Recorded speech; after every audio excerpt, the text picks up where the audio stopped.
Eu vou pedir, por favor, que os amados abram a palavra de Deus no livro do profeta Naum. Naum, no capítulo 1.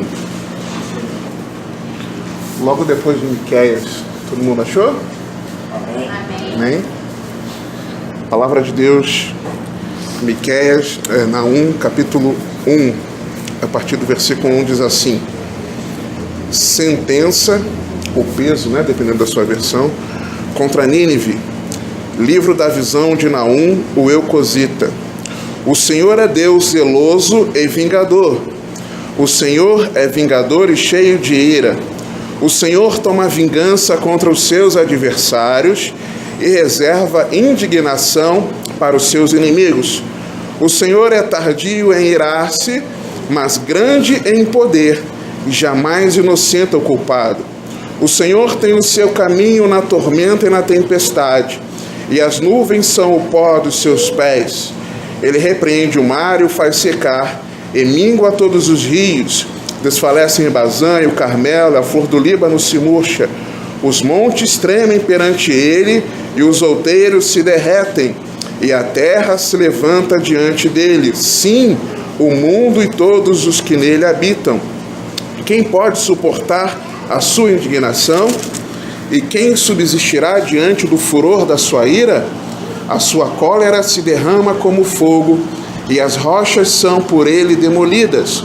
O Senhor é bom, é fortaleza no dia da angústia, e conhece os que nele se refugiam. Amém? Só até aí por enquanto. Pode se assentar, irmão, por favor.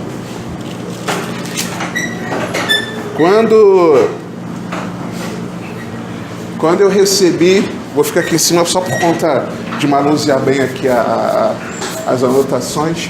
Quando eu recebi o convite, que para mim é uma incumbência, uma missão, é uma responsabilidade, o privilégio de compartilhar a palavra de Deus aqui com vocês hoje, naquele exato dia, pastor Reginaldo, eu não lembro se foi imediatamente antes o senhor ter me ligado, ou foi imediatamente antes. Eu tinha lido o texto de Naum, no capítulo 1, no versículo 7, e o meu coração começou a queimar aqui por dentro. Eu não estava entendendo porquê, nem fazia parte do nosso plano de leitura bíblica naquele dia, mas não sei porque eu cheguei a esse texto. E aí quando o senhor me ligou, e eu sempre recebo esse convite com muita responsabilidade e tremor, e o Senhor falou: é isso que eu quero que você compartilhe com os teus irmãos naquele dia lá na Tijuca. Eu falei: Senhor, mas isso é só lá para o final do mês. Eu acho que foi antes de volta do dia 5, bem no início. É isso que eu quero que você compartilhe com eles. E aí eu meditando sobre esse texto, meditando sobre Naum, o Senhor foi mostrando para mim que existe uma mensagem da cruz que nós acabamos de cantar aqui, de adorar ao Senhor com esse cântico, mas esse texto que nós lemos mostra para nós que a mensagem da cruz somos nós que escolhemos. Você escolhe a mensagem da cruz para a sua vida. Eu escolho a mensagem da cruz para a minha vida.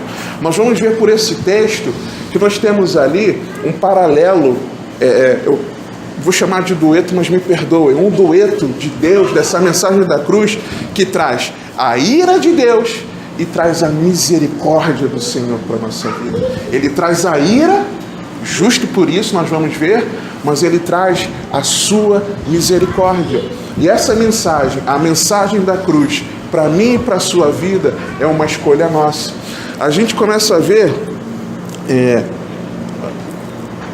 Naum, ele começa dizendo sentença contra Nínive, ou peso contra Nínive, dependendo da versão que você esteja lendo. E quando nós lemos sentença, peso, é uma sentença já condenatória que o Senhor está trazendo.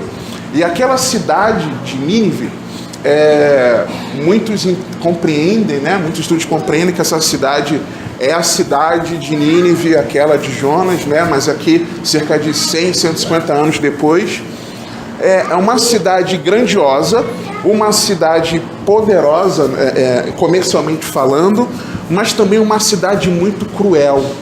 uma cidade muito violenta, uma cidade que matava, uma cidade que sabe, também uma cidade espiritualmente muito complicada, porque eles realizavam feitiçarias.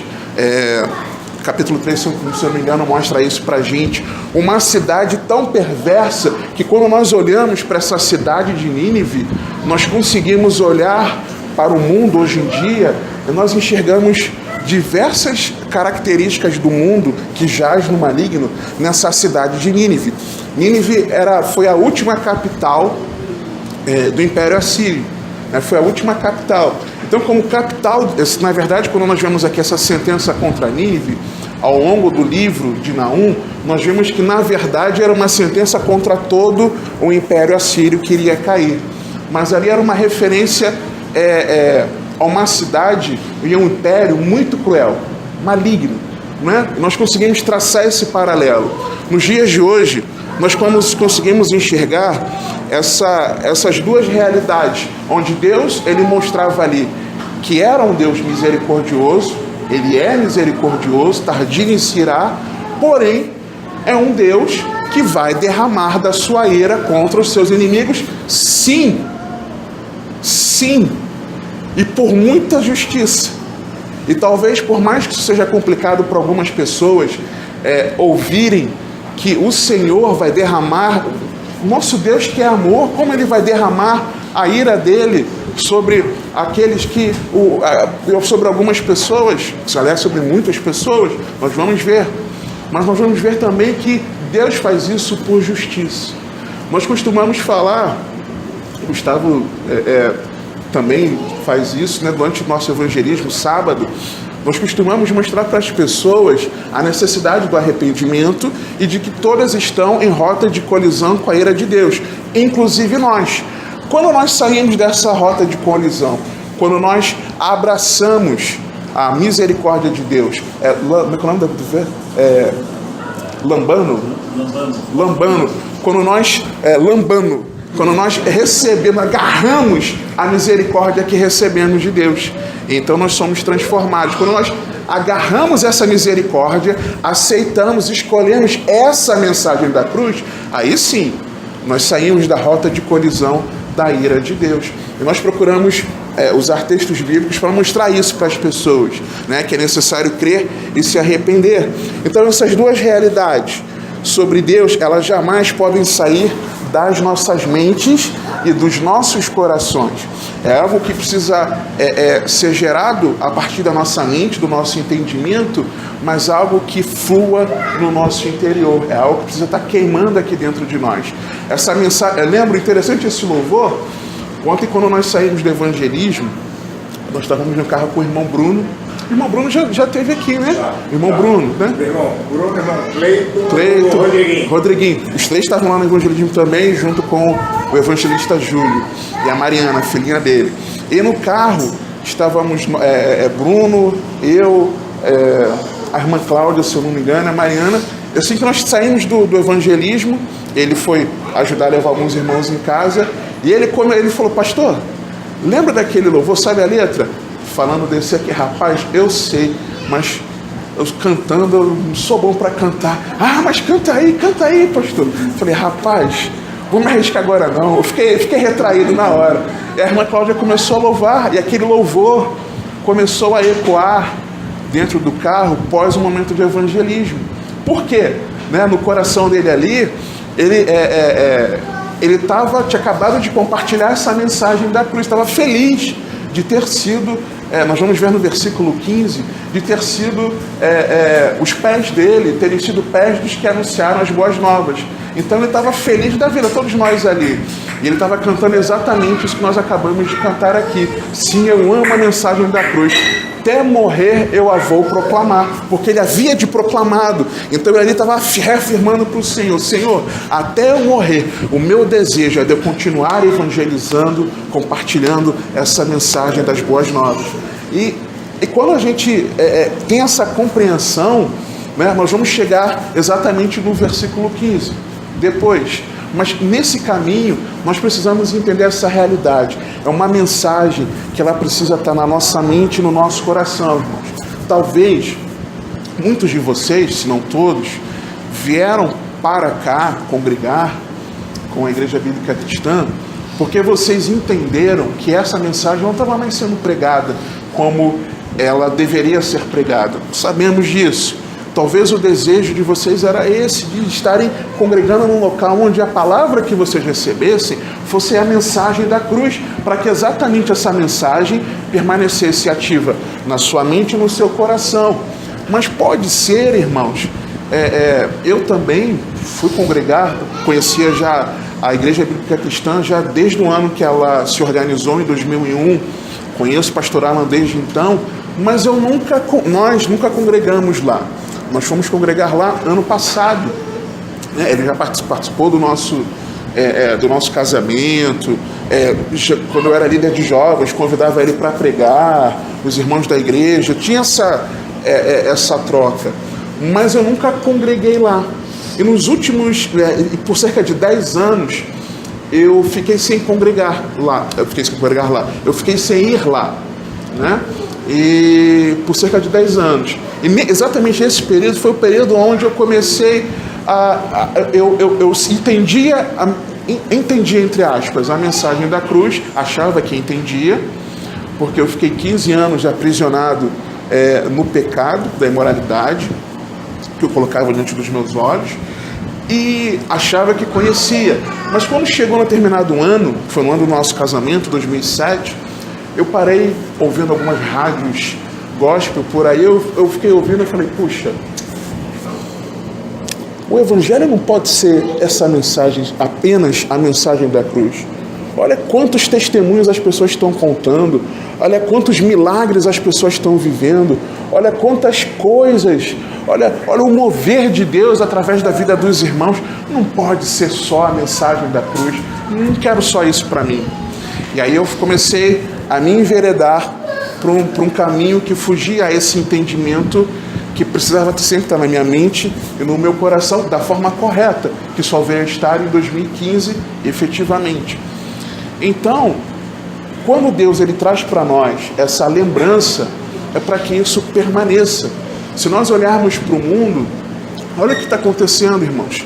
Olha para o que está acontecendo na Venezuela, olha para o que está acontecendo no nosso país, olha por aquilo que os irmãos falaram aqui em relação à questão da violência no Rio, olha para as questões que estão acontecendo no dia a dia, né? Olha para como está a promiscuidade, olha como as pessoas não estão nem aí para Deus, olha como as pessoas, por mais que ouçam a mensagem do Evangelho, ignoram, não querem saber.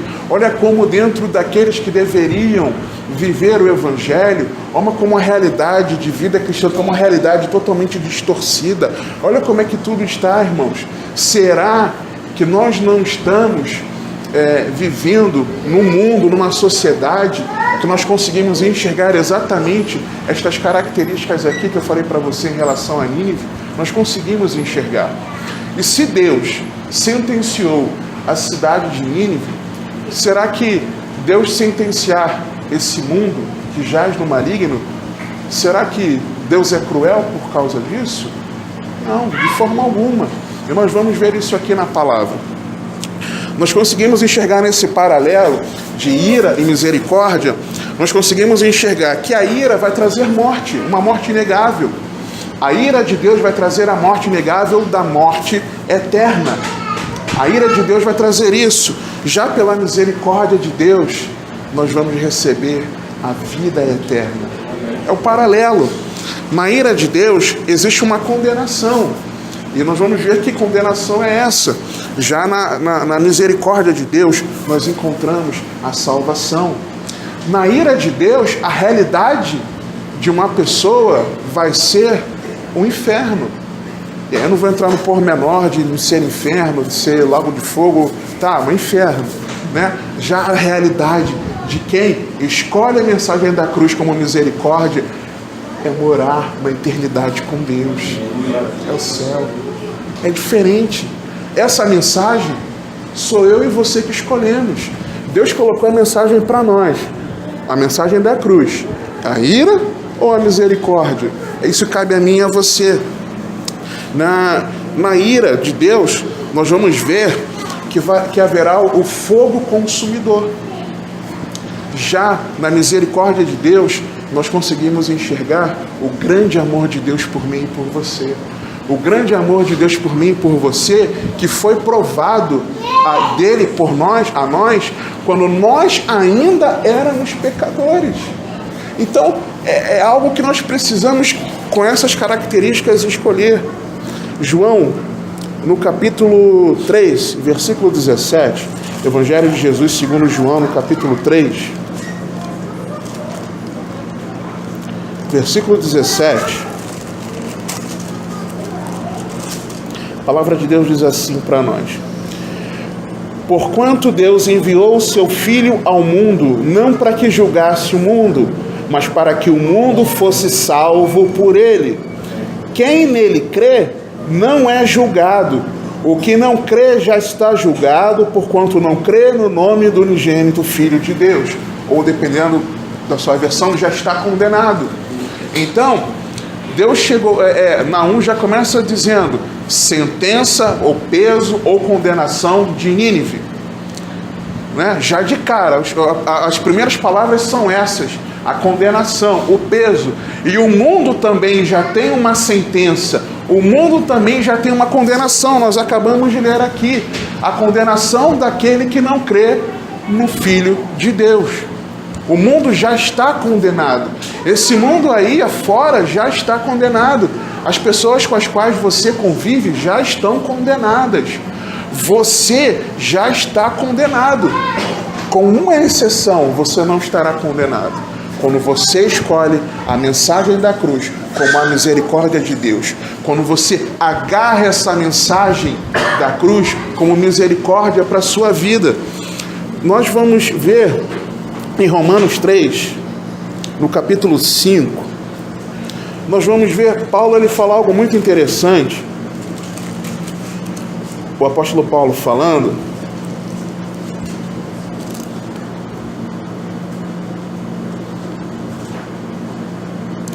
é interessante um detalhe aqui dos versículos que nós vamos ler.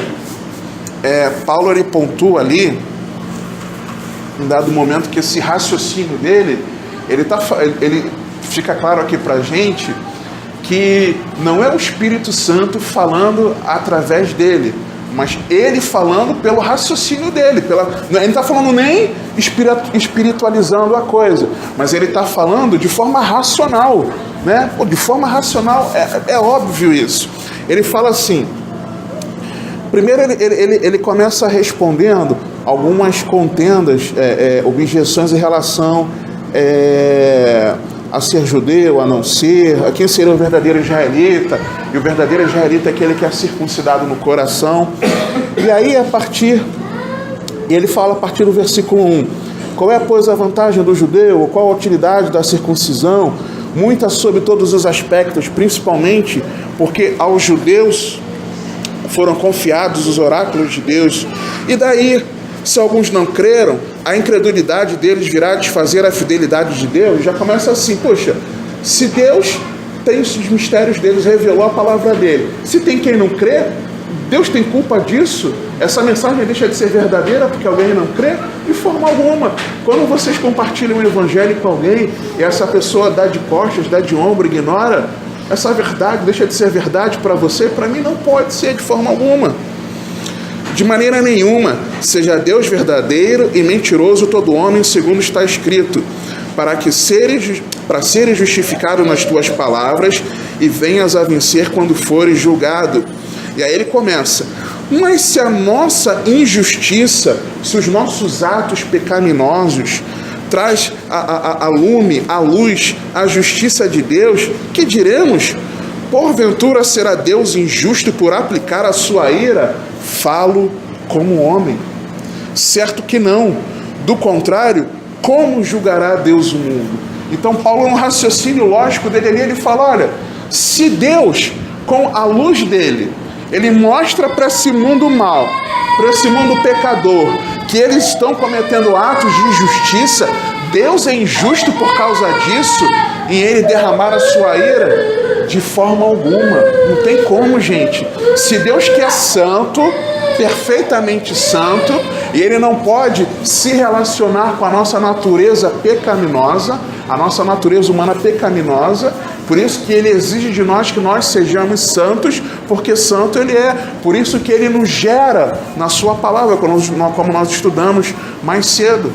Então, se Deus ele faz isso, é muito justo que para que as pessoas vivam com ele na eternidade, sejam pessoas segundo a natureza dele. Paulo está no raciocínio lógico, Paulo não está nem ali, vou usar uma expressão, Paulo não está nem ali imbuído do poder de Deus, Paulo não está nem ali, sabe, no azeite, como muitos dizem, Paulo está ali no raciocínio lógico.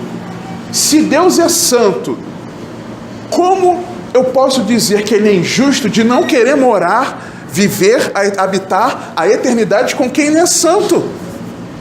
Na lógica. Então, isso que às vezes as pessoas têm. Mas Deus é justo, Deus é cruel, Deus vai punir a humanidade. Deus está mostrando desde o início, olha, esse é meu, vai mostrando, vai mostrando, vai mostrando, vai mostrando, vai mostrando. Rejeitou, entendeu? A culpa não é dele. Ele estabelece o padrão. Ele estabelece. É muito interessante o ser gerado na palavra, né? O gerado, né? De trazer para viver a vida dele. Deus, você quer? Qual a mensagem da cruz que você quer? Você quer ser gerado pela palavra? Você quer ser gerado naquilo que é a minha essência? Vem comigo que eu te trago. Eu trago você. Não, eu não quero, eu rejeito isso, eu não aceito, eu não concordo. A Bíblia foi adulterada, blá, blá, blá, blá, blá. Tá bom. O problema é seu. A mensagem da cruz é você que escolhe. É você que escolhe se você vai viver a ira de Deus ou se você vai viver a misericórdia de Deus. Sou eu que escolho se eu vou viver a ira de Deus ou se eu vou viver a misericórdia de Deus. Então nós não podemos achar que o nosso Deus é injusto de forma alguma. E o versículo 2 vem trazendo para nós, no capítulo 1, que o Senhor é Deus zeloso e vingador, o Senhor é vingador cheio de ira. O Senhor toma vingança contra os seus adversários e reserva indignação para os seus inimigos. E nós conseguimos enxergar alguns textos na palavra de Deus. Nós até lemos hoje Colossenses 3. Obrigado, meu amado. Colossenses 3, no capítulo, no versículos 5 e 6, os motivos pelos quais vem a ira de Deus. Resumindo, pelo pecado. Nós já examinamos esse texto hoje no estudo bíblico, no discipulado.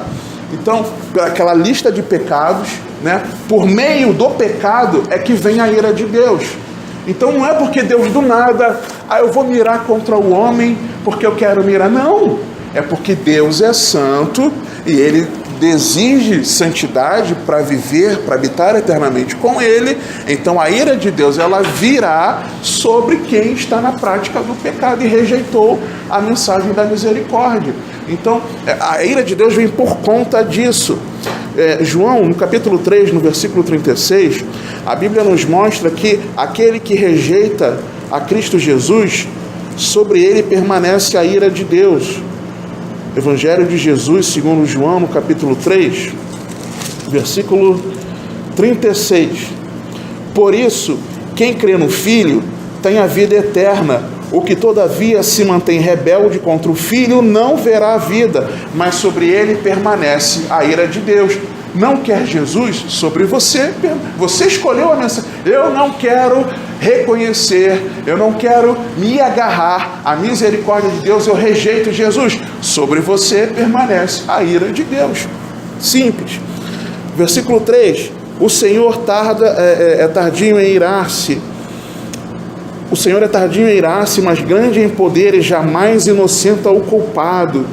O Senhor tem o seu caminho na tormenta e na tempestade, e as nuvens são o pó dos seus pés. Nós conseguimos enxergar em Êxodo, no capítulo 34,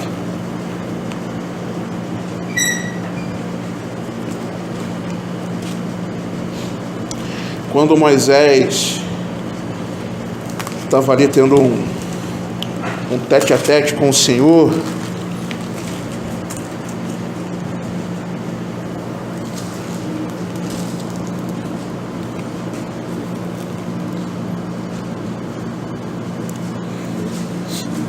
Diz assim a palavra de Deus: e passando o Senhor por diante diante dele, Êxodo 34, 6. E passando o Senhor por diante dele, clamou: Senhor, Senhor, Deus compassivo, clemente e longânimo, e grande em misericórdia e fidelidade, que guarda a misericórdia em 1000 gerações, que perdoa a iniquidade, a transgressão e o pecado, ainda que não inocente culpado, visita a iniquidade dos pais dos filhos e nos filhos dos filhos, até a 3ª e 4ª geração. Deus, ele é tardio em se irar, Deus é longânimo, e Deus perdoa. No mesmo texto diz aqui pra gente, e Deus, ele perdoa, que perdoa a iniquidade, a transgressão e o pecado. Deus se ira, mas ele é tardio em se irar. Ele está dando oportunidade para mim e para você, e para o mundo. Está dando oportunidade, está dando oportunidade, está dando oportunidade. Se você ou eu nos arrependermos, aí acontece algo maravilhoso.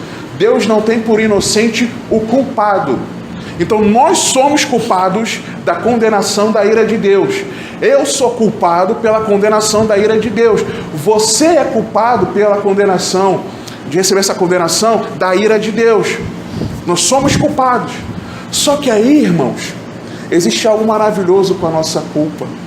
Existe algo maravilhoso, é que quando nós aceitamos, escolhemos a mensagem da misericórdia, quando nós escolhemos essa mensagem como uma mensagem que vai nortear, permear, conduzir a minha e a tua vida, a mensagem que vai queimar no nosso coração, a mensagem que vai nos conduzir a nós não ficarmos quietos e ver a sociedade perdida, de ver nossos familiares perdidos, de ver as pessoas com quem nós convivemos perdidas, mas queima no nosso coração viver esse evangelho, viver essa palavra, e arde no nosso coração de compartilhar. Quando nós fazemos isso, irmãos, é porque, na verdade, algo maravilhoso aconteceu comigo e com você. Quando você e eu cremos no sacrifício de Cristo, quando nós cremos no Evangelho, que é poder de Deus para a salvação de todo aquele que crê, e nós passamos a crer nesse Evangelho, nós passamos a acreditar, nós passamos a depositar a nossa confiança na salvação por meio de Cristo Jesus, quando nós nos comprometemos a viver uma vida daquele que verdadeiramente é um cristão, quando nós cremos no Senhor, o Senhor faz algo maravilhoso através do sacrifício de Cristo na cruz do Calvário, através do derramar de sangue de Jesus naquela cruz. A minha culpa, a tua culpa pelo pecado é perdoada. A culpa é retirada de nós, já foi colocada sobre Jesus. Jesus já recebeu, levou a culpa dos nossos pecados. Nós então somos perdoados, irmãos. Então nós nos tornamos sem culpa. Deus não tem por inocente o culpado. Mas se nós cremos nessa mensagem da cruz como misericórdia, não tem mais culpa sobre nós, irmãos. O escrito de dívida foi rasgado. Acabou. Nós não temos culpa. É o que a palavra diz para mim e para você. Continuando. E aí o Senhor vem falando, Naum vem trazendo algumas características de Deus, né? Que ele repreende o mar, o faz secar. Deus fez isso quando abriu o mar para que o povo de Israel passasse, fugindo do exército de Faraó, né? Mingua todos os rios. Vemos, por exemplo, no exemplo do Rio Jordão, para o povo atravessar. E aí a Bíblia continua falando: desfalecem Bazã, Carmelo, Flor do Líbano, e a Flor do Líbano se murcha. 3 lugares ali de vegetação, né, verdejante, cada um com suas características, né, um deles um pomar frutífero, né, local bem frutífero. Os montes tremem perante ele. Quando você olha para o monte, estava falando aí de subir o pico e tal, imagina um monte, o pico, imagina aquela coisa maciça, sólida, né, bem sólida, bem firme, bem estável, né? Imagina aquilo estremecer diante de Deus. Mais do que estremecer, eles tremem e os outeiros se derretem diante de Deus. Aquilo que talvez seja do mais firme que nós encontramos da natureza, diante de Deus se derrete. E a terra se levanta diante dele, sim, o mundo e todos os que nele habitam, inclusive nós. O mundo e todos os que nele habitam, inclusive nós. Agora, quem pode suportar a sua indignação? E quem subsistirá diante do furor da sua ira? A sua cólera se derrama como fogo e as rochas são por ele demolidas.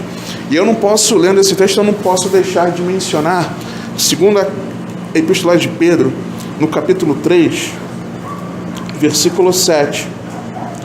Pedro, ele mostra para nós sobre isso.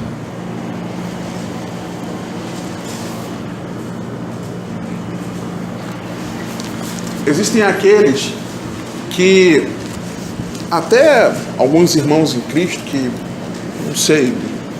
não sei se pode ser o seu caso aqui, algum de vocês, mas já foi o meu até alguns anos atrás, de achar que a volta de Cristo ainda ia demorar um pouquinho. Eu tinha esse entendimento. Não, eu sabia que ia voltar, mas ainda falta um tempo, ainda daqui a algumas décadas. Eu pensava assim, e hoje eu já não penso mais assim. E aí existiam alguns irmãos, algumas pessoas que estavam contendendo com a igreja, com o povo, em relação a isso, né? Mostrando que essa historinha, que Jesus vai voltar, e que, quando é que ele vai voltar? Até hoje não voltou.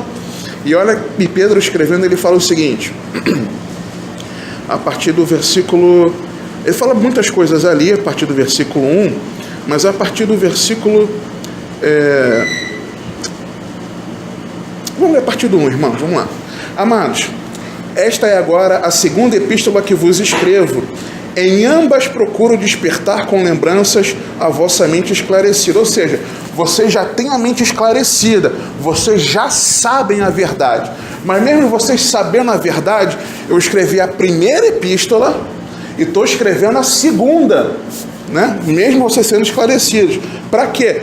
Para que vos recordeis das palavras que anteriormente foram ditas pelos santos profetas, bem como do mandamento do Senhor e Salvador, ensinado pelos vossos apóstolos. Ou seja, por mais que vocês tenham a mente esclarecida, porque vocês conhecem a Bíblia, vocês conhecem aquilo que os profetas escreveram, e vocês conhecem os ensinamentos dos apóstolos, vocês conhecem, vou contextualizar, vocês conhecem o Antigo Testamento e vocês conhecem o Novo Testamento. É claro que a própria carta faz parte do Novo Testamento, mas aquilo que já era conhecido dos ensinamentos.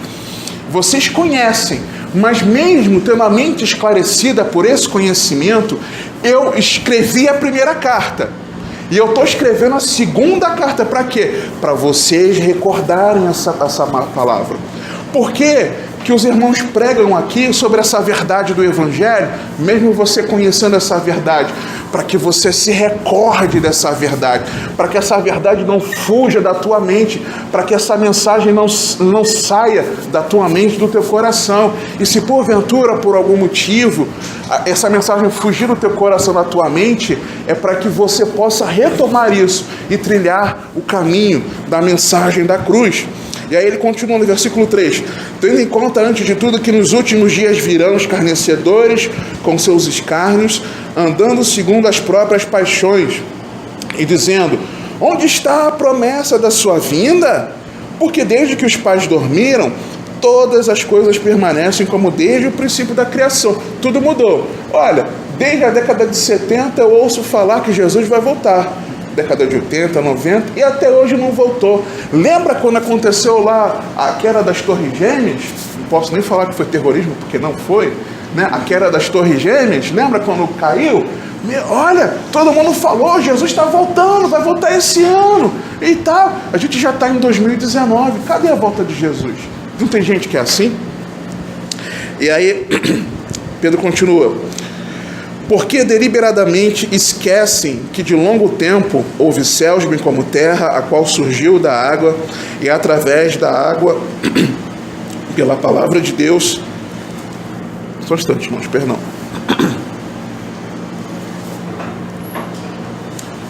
Pela palavra de Deus, pela qual veio a perecer o mundo daquele tempo afogado em água.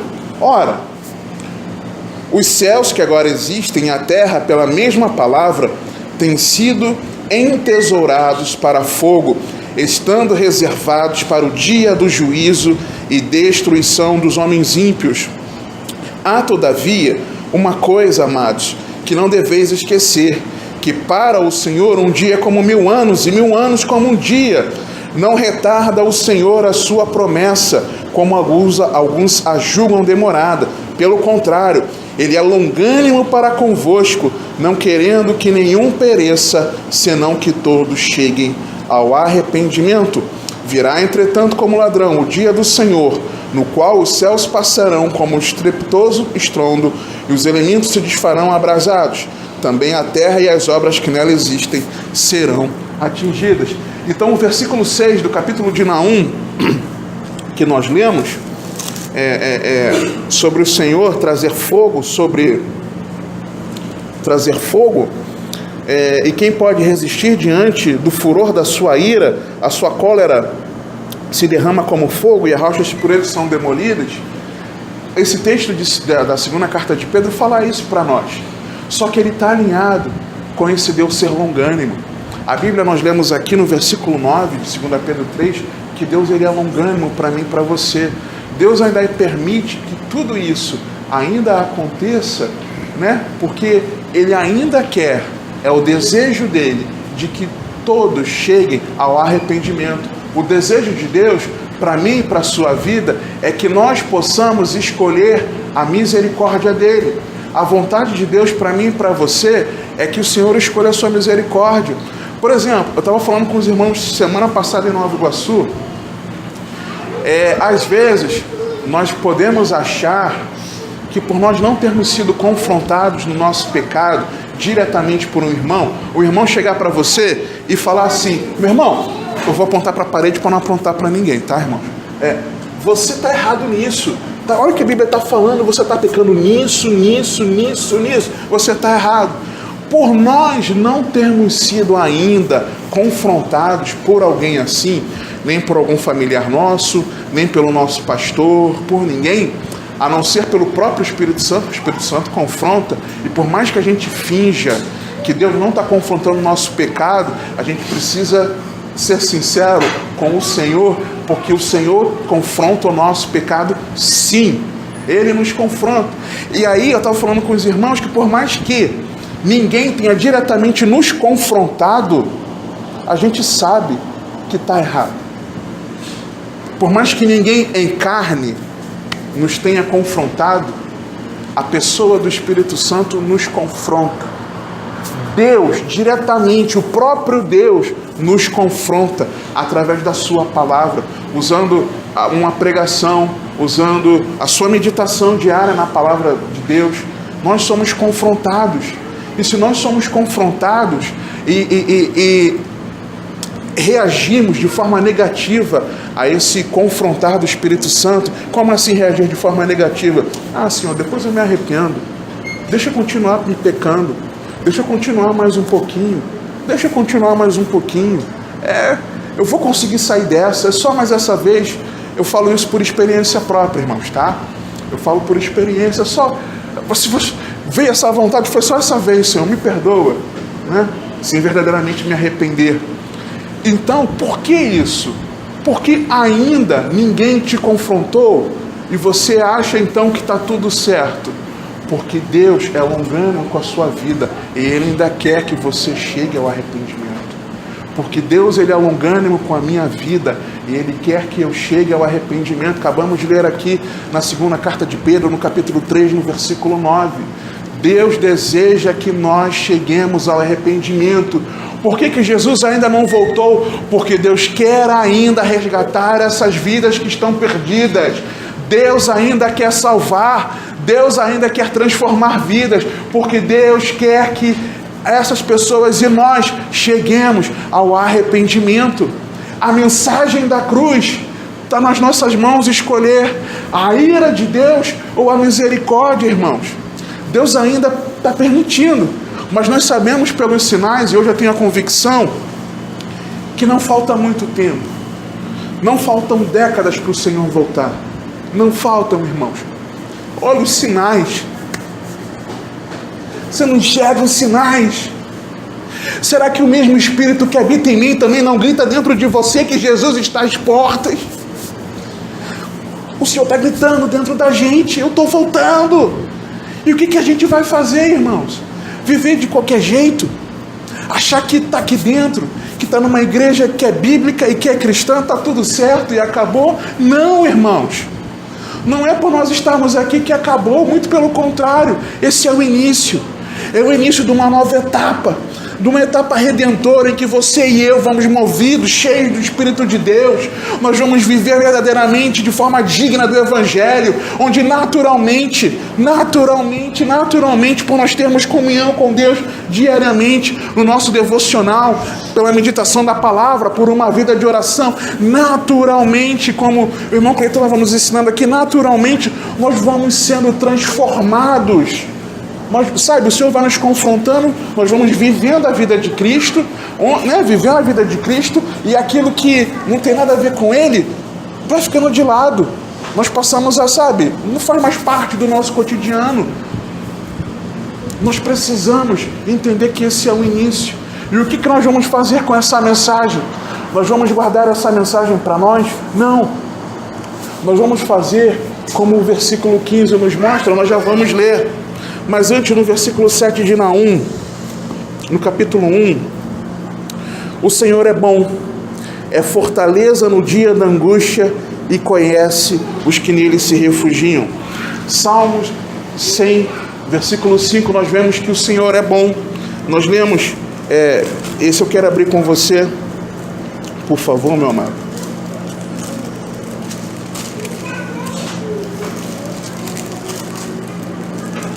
Salmo 100, versículo 5. Porque o Senhor é bom e a sua misericórdia dura para sempre, e de geração em geração a sua fidelidade. Porque Deus é bom, a misericórdia, lembra? Ira, misericórdia. A misericórdia dura para sempre.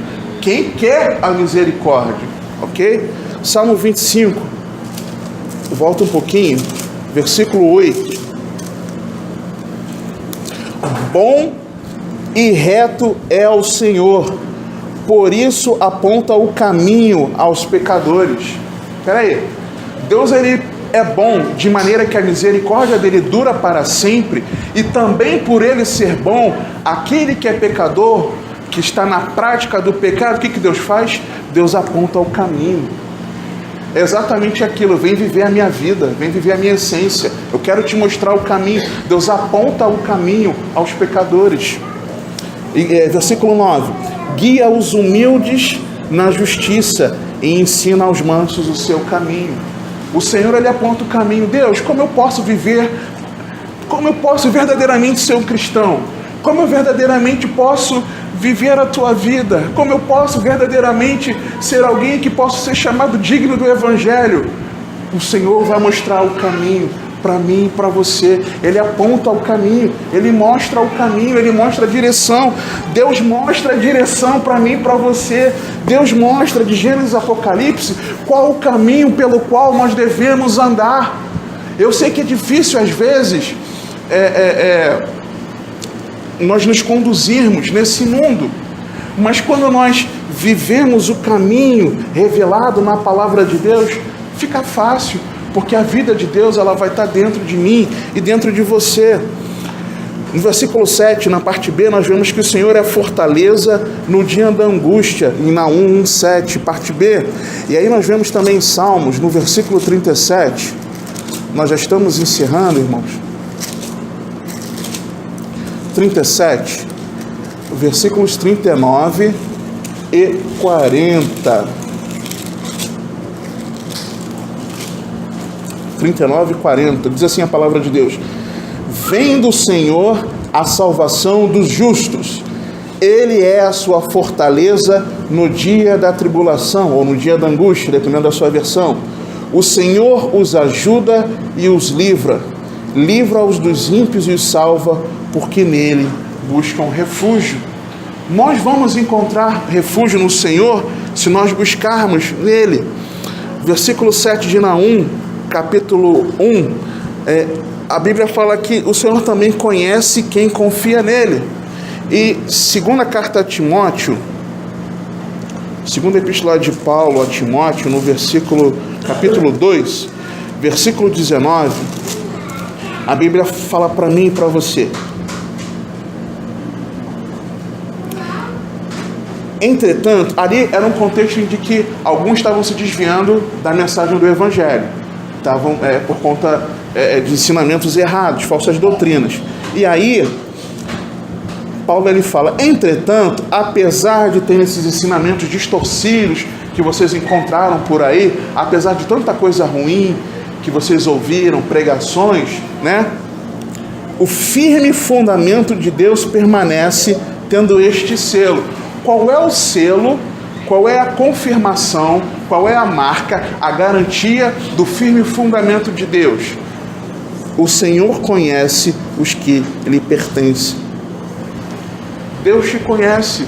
Tanto por Deus te conhecer, que aqueles ensinamentos errados, talvez que você estava ouvindo, Deus não permitiu que você permanecesse com esses ensinamentos errados. Deus conhecia a sinceridade do teu coração e Deus te conduziu a você continuar se alimentando da verdade do Evangelho.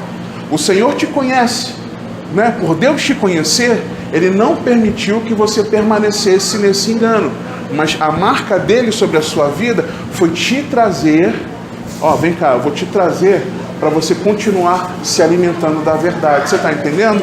Foi isso que Deus fez. E João, no capítulo 10, versículo 14, João 10, 14, Jesus ele fala algo importantíssimo.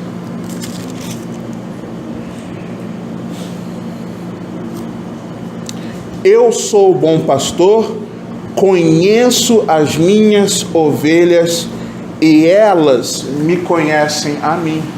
Então Deus, por intermédio do seu Filho Jesus, nos conhece. Nós somos conhecidos do nosso bom pastor Jesus Cristo. E não só nós o conhecemos, ele não só ele nos conhece, mas como nós também o conhecemos. Nós precisamos conhecê-lo e sermos conhecidos dele. E o que nós fazemos? Nós ouvimos a sua voz. E qual é a voz dele? Você escolhe a mensagem da cruz. Você quer a misericórdia ou você quer a ira? A escolha é uma escolha nossa. E no versículo 15 de Naum, encerrando, irmãos: eis sobre os montes os pés do que anuncia boas novas, do que anuncia a paz. Celebra as tuas festas, ó Judá, cumpre os teus votos, porque o homem vil já não passará por ti, ele é inteiramente terminado. E aí, isso me faz lembrar, depois da destruição de Nínive, que estava escravizando o povo de Judá, anuncia as boas novas, né? Anuncia que aquela escravidão que o povo de Judá estava vivendo, ela acabou. Anuncia por aí que a escravidão que o povo está vivendo pelo pecado, escravizado por Satanás e seus demônios, anuncia as boas novas a esse povo que Deus criou com muito amor. Anuncia para esse povo, anuncia para as pessoas que as boas novas já chegaram. E eu me lembro de Romanos capítulo 10,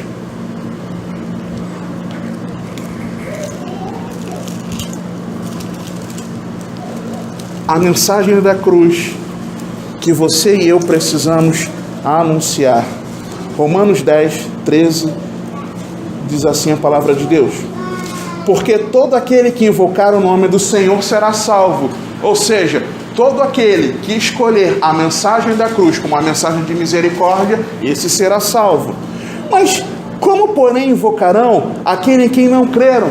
Como eles poderão escolher a misericórdia de Deus sem ouvir sobre essa misericórdia de Deus? E como crerão naquele de quem nada ouviram? E como ouvirão se não há quem pregue? E como pregarão se não forem enviados? Como está escrito, em referência a Isaías, 52, 7, quão formosos são os pés dos que anunciam coisas boas, as boas novas. Quão formosos são os seus pés, irmãos, quando vocês saem para o evangelismo, quando vocês saem fazendo a obra que vocês têm feito aí fora, eu sei que o pastor Alan já comentou com a gente lá, que vocês não estão restritos à reunião aqui, coisas que vocês têm feito fora, como serão das pessoas, o que será delas, se não ouvirem essa mensagem que vocês têm anunciado, esse evangelho da salvação, a mensagem da cruz que traz ira para aquele que rejeita Cristo Jesus, mas traz a misericórdia de Deus para aquele que crê nesse sacrifício e se arrepende de todo o coração, irmãos. Amém? Qual é a mensagem da cruz que você escolhe? Qual é a mensagem que você escolhe? A mensagem da misericórdia ou a mensagem da ira de Deus? Amém? É essa mensagem, a mensagem da cruz que nós precisamos amar, a mensagem da cruz que nós precisamos viver e a mensagem da cruz que nós precisamos anunciar, meus irmãos, no nome de Jesus.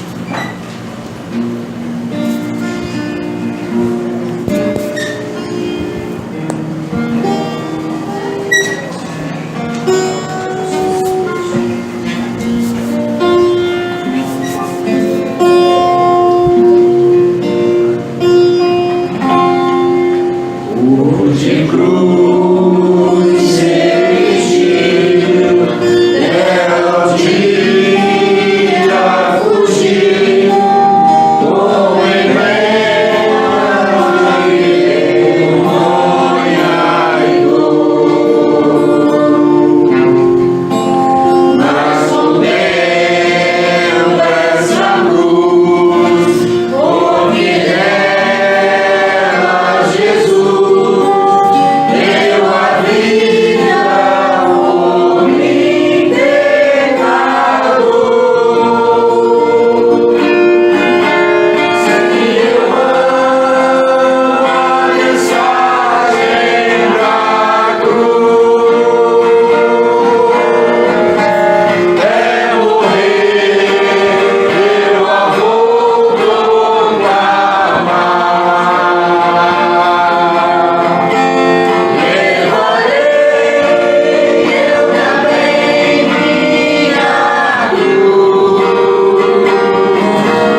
mim.